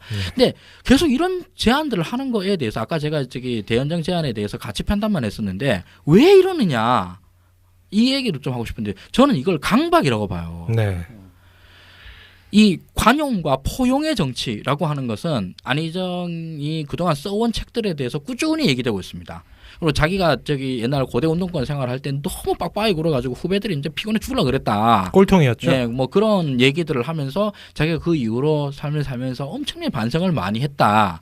근데 그 반성을 너무 극단적으로 하는 거 아닌가. 나도 진짜 그랬어. 관용과 포용을 갖다가 이게 막 강박관념이 돼가지고 난 관용해야 돼, 난 포용해야 돼. 종교 교리가 된 것 같아. 예, 이렇게 도그마틱화된 거가 아닌가라고 이건 사실 굉장히 세게 가는 겁니다, 진짜로. 안희정에 대한 인상 비평이라고 할 수도 있는데 아니 나 진짜 완전 하승수 소장 이거 완전 전적으로 동감하는 게 교리예요, 교리 지금. 예. 그러니까 뭔가 막 성인의 반열에 오른 듯한 나도 적나라하게 얘기하면 무슨 세상에 도를 다 깨친 사람 있잖아. 그래서 이 세상을 평화롭고 아름다운 세상으로 만들어야 돼 내가. 그래서 이 모든 갈등을 내가 다 평화의 질서로 만들겠다. 뭐 그런 원대한 꿈을 지금 갖고 있어. 넬슨 만델라 뭐 이런 거. 저도 뭐 좀 심하게 얘기를 하자면 저는 안희정의 어떤 그 애티튜드나 그 인간의 어떤 본질은 그 고등학교 때 또는 대학교 때와 달라지지 않았다. 그게 뭐냐? 제가 아까 전에 잠깐 얘기를 했지만 꼴통기질. 두 번째는 원리주의자. 하나 이렇게 이상을 정해놓고 나면 그냥 그것만 죽도록 추구를 하는 거예요. 근데 그게 대학생 때는 어떤 뭐 사회주의 뭐 이런 거였고 지금은 이제 뭐 대화, 타협, 통합과 뭐 이런 걸로 세팅이 되다 보니까 그거를 너무 그냥 외골수적으로 추구를 하는 게 아닌가. 그래서 이게 사실 한편으로는 자기가 그 정당인으로서 직업 정치인의 어떤 자부심을 이야기를 했는데 그 이야기하고 굉장히 배치되는 지금 모순이 되죠. 그런 말을 하고 있다고요. 왜냐하면은 이거는 굉장히 비정치적인 거라고. 정당이라는 거는 기본적으로 그리고 우리 사회가 우리 몇 사람만 모여도 갈등이 생기잖아요. 그렇죠. 그 갈등을 조정하는 과정이 정치인 거고 그거는 기본적으로 갈등이 존재한다는 걸 전제로 하는 거예요. 근데 이 갈등을 아예 다 없애버리겠다는 거거든. 그거 자체 그 발상 자체가 저는 출발이 잘못됐다는 거예요. 네. 갈등은 항상 존재하는 거예요. 그걸 전제로 출발하면 그래서 정당이 존재하는 거잖아요. 우리를 대신하는 정당, 우리말을 대신해 주는 정당. 그 극단이 새누리당과도 연정할 수 있다라고 하는 극단론까지 나온 거지 않습니까? 네. 그렇게 되면은 아니 새누리당까지 연정에 다 참여할 수 있으면 나머지 정당 다 참여할 수 있는 거고 그렇게 되면 초초초초초 거대 연정이 형성이 되는 거고. 그냥 일당 만들어. 네, 그럼 뭐 공산당 아니 저 중국당이 되는 거죠. 이게 사실 어떻게 보면 안철수가 지난번 지방선거 때 기초의원들은 정당 무공천 하자는 것과 비슷한 발상이에요. 어떻게 보면 굉장히. 그래서 제가 저기 좀 더 각 잡고 까면은 그 안희정은 제가 처음에 칭찬할 때 말이 세냐 안희정을 처음에 칭찬할 때는 그 정당주의자로서의 그 자부심들을 얘기하면서 이게 참 고맙다라고 얘기를 했었는데 지금 이 얘기는 정당주의에서 너무 먼 거예요. 모순돼 지금. 잠깐 제가 정정 말씀드릴 게 있는데 아까 그 일야당에게 총리제를 준다고 한 것이 아니라 연정을 통해 구성된 과반 세력에게 총리 추천을 받아서 임명하겠다라는 말씀으로 이 부분은 정정하도록 하겠습니다. 그러니까 그것도 가능성이 똑같은 거예요, 사실은. 마찬가지야. 민주당을 빼고 나머지 당들이 연정해가지고 총리 밀면 어떡하겠습니까? 역시 뭐 충분히 가능성 있죠. 예, 표현 자체로는 좀 다릅니다만은 뭐 그거는 정치 환경상에서 얼마든지 활용이 가능하기 때문에 저도 뭐 그렇게 이해를 했었습니다. 과반 만들어 오는 연합당에게 총리 추천권을 주겠다. 이 말은 민주당이 배제된 과반당도 얼마든지 가능하다는 얘기거든요. 그 결과로 새누리당 대표가 총리가 될 수도 있는 거죠. 네, 그래서 이게 정당 정치는 정당이 책임지는 정치입니다. 그리고 그 정당은 국민의 선거로서 심판받는 정당인 거고요. 그런데 이것은 정당 정치에서 확 멀어진 거거든요. 이거는 우리 선거로 뽑은 정부 구성 권한을 가진 정부가 아니에요. 국회 총선을 통해서 정부 구성 권한을 주겠다는 말과 똑같아요. 그럼 이건 내각제거든요. 이거는 민족 정당성이 일원화된 내각제고 대통령제는 민족 정당성이 이원화된 게 말이 좀 어려워졌습니다. 아무튼 뭐 그런 게 있습니다. 그렇게 된 거기 때문에 이거를 지금 대통령제 하에서 내각제적 정부 구성 원리를 갖다 그대로 드리는 것은 저기 현행 헌법의 그 대통령제의 정부 구성 원리에 반한다. 이게 제 입장입니다. 근데 이게 지금 국회 개헌특위에서 다수 그 찬성으로 만들어졌다는 이원 집정부제 네네. 그거하고 비슷해. 근데 그거를 만약에 개헌을 통해서 그렇게 만들어졌다라고 하면 할 수 없지 그거. 예, 그건 개헌이 가진 힘이거든요. 그럼 그렇게 맞게 국민들한테 의사를 물어보니까 예, 의사를 물어봐서 그 헌법이 헌법 개정 권력을 통해서 만들어진 거기 때문에 그건 돼요. 근데 현행 헌법상에서 그렇게 얘기를 하겠다고 그러면 이건 문제가 좀 심각해지는 거죠. 제가 볼 때는 현행 헌법에 대한 과잉 해석이라고 보고 가장 중요한 점은 국회 개헌특위에서는 그런 의견을 뭐 만장일치 비슷하게 통과를 시켰는지 모르겠으나 일반 국민들의 여론조사를 하면 이원 집정부제나 내각제에 대한 지지 그렇게 높지 않고 4년 중임 대통령제를 국민들이 가장 원하고 있습니다. 맞습니다. 예. 그렇기 때문에 이거는 제가 볼 때는 국회 개헌특위나 안희정 지사의 발상이나 현재 국민들의 생각과 동떨어진 거예요. 그러니까 민심과 역행하는 겁니다. 그렇지. 민심과 맞서고 있는 거야 지금. 네. 그 정말로 진짜 뭐 지금 대선 전 개헌론 이제는 다 들어갔죠. 이제 다 들어갔었는데 그 얘기 하는 놈도 많았었어요, 진짜. 그때 대선 전 개헌론 할 때 제가 진짜 의뢰받았던 게 무슨 개헌? 말도 안 해요. 아무튼 다짜고짜 개헌이래. 그럼 무슨 개헌? 내각제는 아니냐? 이거부터 확실히 얘기해라. 한 말도 안 얘기한 놈이 없어요. 그거 얘기하면 이제 욕 처먹으니까. 예. 그리고 이원 집정부제라고 그러잖아요. 그게 내각제예요. 그렇죠. 네. 예. 그냥 저기 내각제보다 약간 대통령제적인 요소가 가미된 내각제인 거예요, 그냥. 쉽게 내가 표현하면 직선제 폐지야. 대통령 직선제 폐지. 껍데기 대통령 뽑는 건데. 맞습니다. 아이고 내치와 외치를 구별한다라는 것 자체는 불가능합니다. 함의 FTA는 내치입니까 외치입니까? 애매하죠. 예. 아 모든 사안이 다 그래요. 박근혜한테 딱 맞다. 생각해 보니까. 나가면 되니까. 의전만 하는데. 그냥 대통령은 진짜 운동만 박근혜 하는데. 실제로 뭐 독일 같은 나라가 그런 식으로 운영되는 거 아니겠습니까? 네, 그래서 독일 사람들도 자기네 대통령 이름 몰라요. 맞아요. 예. 심지어 뭐 그 호텔 숙박할 때 뭐 한 20만 원 정도 향응을 제공받았다고 그 잘리는 게 독일 대통령입니다. 네, 실제로 최근에 그런 사례가 있었어요. 맞아, 그 뉴스 아무런 실권이 없기 때문에 그런 작은 거 하나만 터져도 날아가는 게 이원 집정부제 하에서 대통령의 위치고. 아 근데 저희가 이번 화에서 너무 이렇게 각 잡고 까면 다음 주에 깔 게 없어지니까 까는 거 요 정도로 좀 정리 좀 하고요. 그러니까 다음 주에도 저희 먹고 살아야죠. 하기 전까지는 나 발언 수석 기다리고 있었는데 아씨. 아 그럼 마지막으로 말씀하시고. 사실은 없어요. 없어요? 네. 하기 전까지는 권갑장은 부담스러우니까 게스트 네가 까라 그러더니만 뭐 내가 저기 좀 마당 깔고 나니까 자기들 다 뛰들어와가지고 다 까더만. 예 원래 또 이게 가려고 했어. 원래 저 한 명이 총대 매주면 용기가 생기지. 한 명이 이렇게 돌파해주면 물론 전 다음 주부터 안 나옵니다. 여러분들이 알아서 하십시오. 한 명 다른 사람 부르자 총알바지로. 나 빠져. 아까 그 한겨레 경향 실명으로 깐다는 이야기 들으니까 그냥 나 이제 나이도 쓸데없이 많이 먹었는데 나 빠지고 우리 하수구 소장 고정하면 좋겠다. 그럼 격주로 하세요. 격주로. 그 맨날 매화마다 본인이 저격하시다가 옆 사람이 저격하는 거 보니까 막 그렇게 좋아 보이진 않죠? 아니, 어때요? 아니, 좋아 보여요? 부러워. 내가 그냥 편해. 네가 나가서 그냥 저기 앞서 나와서 싸움 나야 편하지 뭐 이런. 그러면은 우리 권수영님이 뭐 약간 좀 몸살해야 될 타이밍 되면 그러자. 저희가 하소장님 그때마다 부르는 걸로. 자주 불러. 그런 걸로. 근데 저도 사실 고정으로 나오는 것보다 게스트로 자주 나오는 게 훨씬 좋아요.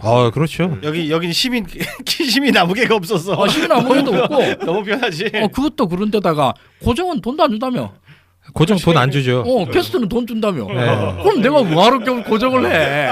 어차피 나랑 똑같이 얘기를 하는데. 거기에 게스트는 못해도 욕을 잘 안 먹고 맞아. 대신 조금만 잘해도 고정 뭐 이승훈 PD님 고정 시켜요. 뭐 하승준 소장님 고정 좀 해주세요. 대접이 달라. 맞아. 근데 우리는 말 한마디만 근데 잘못. 고정은 상장하면 크게 한몫 챙깁니다. 아, 그렇죠. 그거 그게 기대하고. 있구나. 그 전까지 개수 열심히 뽑아 먹어야 돼. 무슨 상장? 상장을 한다는 것은 이거 파켓 접을 때 챙긴다는 거 아니야? 자녀 재산 배분할 때. 사내 유보금이 우리 한 10만 원 남았습니다. 네. 자, 뭐 어쨌든 그럼 마지막 주제 이게 뭐 길게 얘기할 주제는 마지막 아니고. 주제가 있어서 또? 아니 그러니까 저 그 서브 카테고리인데 사실 우리가 옆길로 샌 거야 지금. 그래요? 그 대연정 아까 전에 까던 거 다 까고 지금 넘어갔는데 얘기하다 보니까 또 옆길로 새가지고 까다가 지금 내가 다시 돌아왔어. 더비평 톤으로 갔다 이거. 우리 자, 원래 되게 시나리오대로 했는데.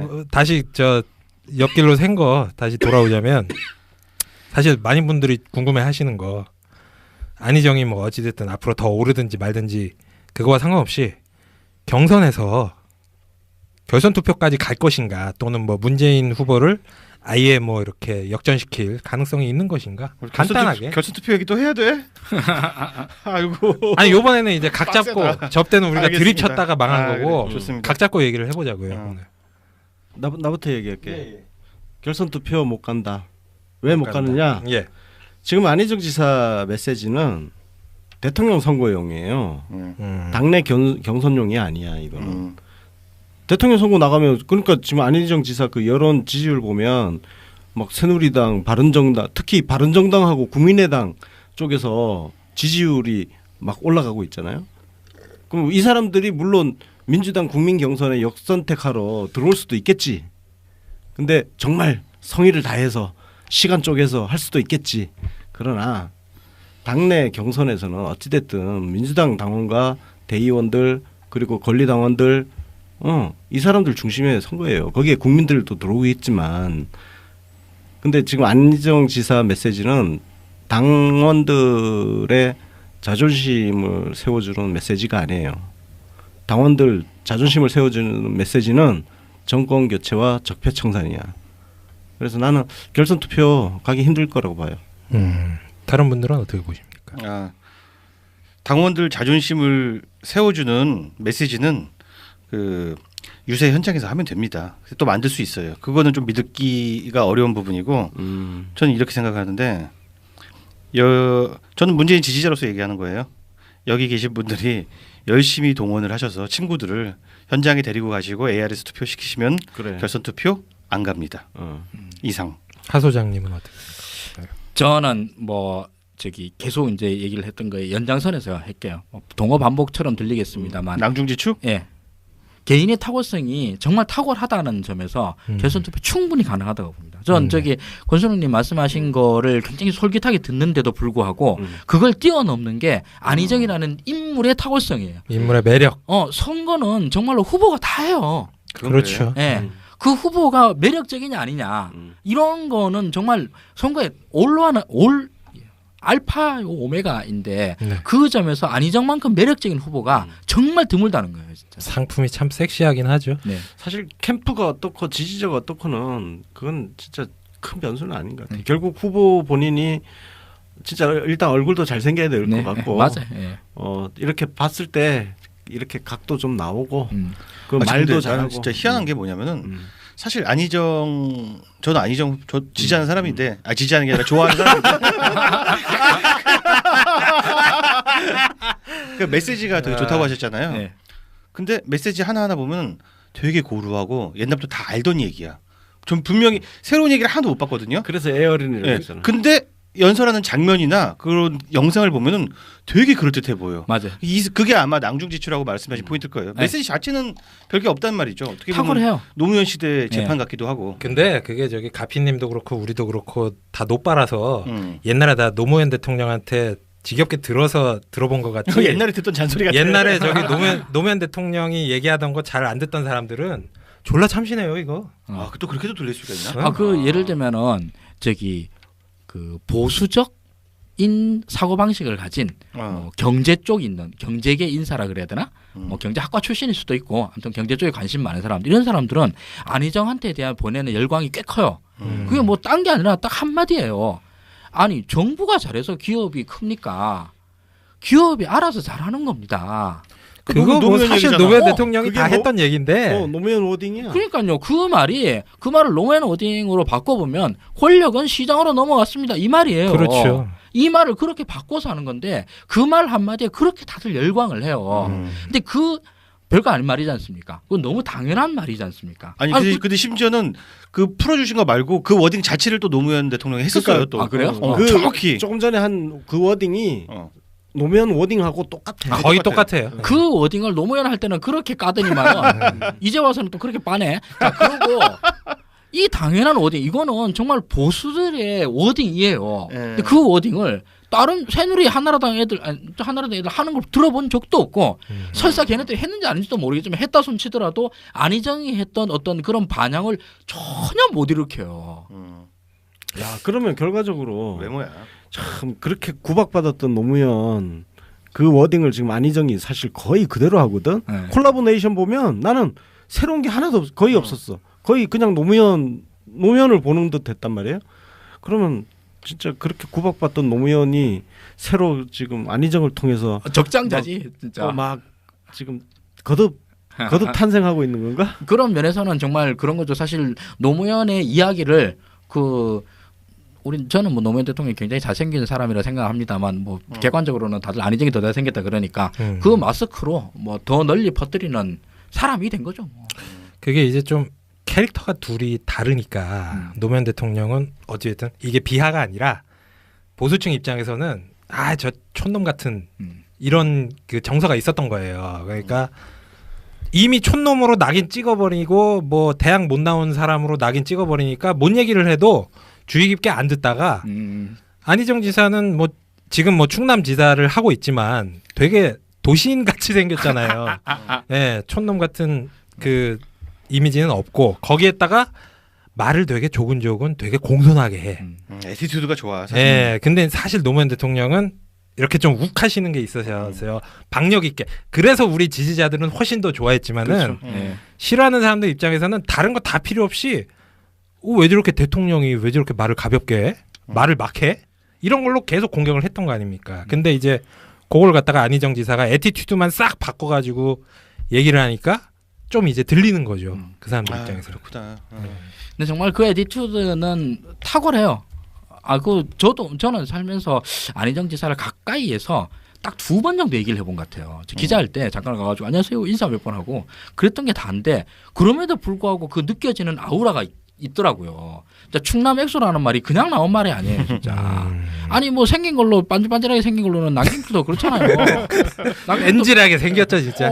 그렇다고 해서 뭐 걔를 보고 수원 H.O.T라 그러나? 그러면 아무도 안 하잖아요. 그만큼 그 소위 아이돌처럼 느껴지는 그런 뭐랄까 매력이라고 그래야 되나? 그런 것들은 사실 애티튜드에서 나온다고 보고 그런 걸 만들어낸 사람으로서의 탁월함은 있는 거죠, 진짜. 그게 이제 계속 말씀하신 인간적 매력. 네, 인간적 탁월함. 네. 그럼 뭐 결선 투표는 근데 가기 힘들어. 제가 한마디만 덧붙이고 끝내자면 저는 뭐 결선 투표는 갈 수도 있고 안 갈 수도 있는데 만약에 결선 투표를 가더라도 이재명 지지자들이 안희정 안 찍을 것 같아. 네, 이재명 후보 지지자들이 물론 그분들이 문재인 후보도 싫어하지만 요즘 보면 그분들 계속 안희정 후보만 비판하고 계시더라고요. 왜냐면 이재명을 제꼈으니까. 예, 제낀 것 플러스 완전 친일파인 거야.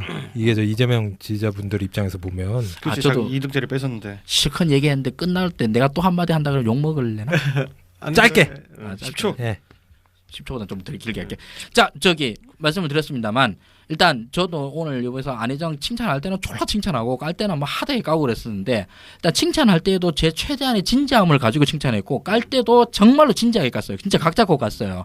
그거는 일단 제가 지지자로서 가지는 뭐랄까 하나의 책무라고 생각을 하고요. 역시 뭐 그거는 모든 분들에게 그러하다라고 생각을 합니다. 근데 지금 여기서 안희정을 왜 이렇게 칭찬을 저뿐만 아니라 다른 사람들이 막 보수 등등해서 다 하느냐?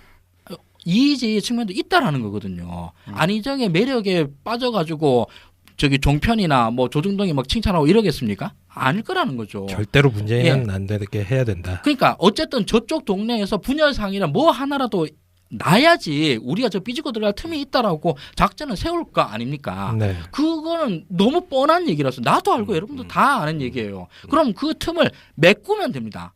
자, 그렇다고 해서 안희정이 뭐 이런저런 얘기를 하는데 비판하지 말자 이런 거 아니고요. 그리고 비판 다 했잖아요. 예, 우리. 할 것도 하고 그리고 저기 안희정 올라오는 거에 대해서 아 이거 단일 되고 흐트러진다 해서 막 뭐 까고 저는 그런 거 진짜 아니라고 봅니다. 지지자 입장에서 안희정 마찬가지로 안희정 지지자 입장에서 문재인이 했을 때 뭐 불만 사항들이 있을 수 있다고 봐요. 저는 좀 문재인 지지자라서 하나도 불만이 없는데 있다고 보면은 그것도 역시 각 잡고 깝시다. 그러나 그 사이에서 우리가 하나의 야권 지지자로서 정권 교체와 적폐 청산을 갖다가 원하는 하나의 팀이라고 하는 점, 이 팀워크만큼은 잊지 말았으면 좋겠고 이걸로 인해서 우리의 균열이 안 일어나면 됩니다. 안 일어나면 되고 경선의 승자에 대해서 압도적인 지지를 몰아서 어마어마한 대세론으로 정권을 교체시키고 적폐를 청산하면은 우리의 목적이 다 되는 거라고 생각합니다. 야, 멋지다. 저기 선거 운동원 해야겠다. 무대 한번 서야겠다. 야, 정말 시민 K 없으니까 이렇게 말이 잘 나와. 물 만나셨네요. 여기 오셔서. 너무 편하죠. 네. 자, 그럼 뭐 혹시 권수웅님이나 윤가피님 뭐 더 보탤 말씀 이 정도는 있으신가요? 하시고. 됐습니다. 네. 예, 그럼 오늘 권갑장의 정치 신세계 처음에 방송 시작할 때는 저희가 좀 긴장 좀 했었는데 오늘 저 게스트로 모신 하승주 소장님이 뭐 총알바지 때로는 총알바지도 해주시고 예, 또 뭐 하여튼 편하게 저희 셋이 오늘 방송을 한 것 같아요. 권갑장의 정치 신세계 요번 화 안희정 지사의 급상승세 그리고 앞으로의 전망 그러다가 옆길로 새서 또 안희정 지사 또 까기도 했고 요 정도로 예, 오늘 방송은 요번 화 방송은 마치도록 하고요. 저희는 또 다음 방송에서 만나 뵙도록 하겠습니다. 청취자 여러분들 지금까지 들어주셔서 너무나 감사드립니다. 안녕히 계십시오. 감사합니다. 감사합니다. 와.